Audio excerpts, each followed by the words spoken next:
it says, the next day, which would have been the 10th of Nisan, the large crowd that had come to the feast heard that Jesus was coming to Jerusalem. So they took branches of palm trees and went out to meet him, crying out, Hosanna, blessed is he who comes in the name of the Lord, even the King of Israel. Because see, on the 10th of Nisan, in the book of Exodus, why this day was so important is this was the day when they were called to examine the lamb.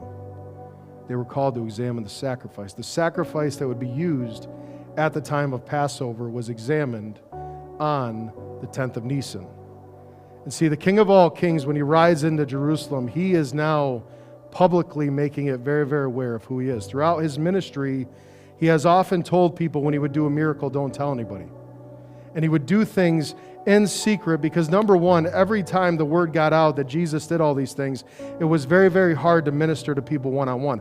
I believe what Jesus loved more than anything was ministering one-on-one to people.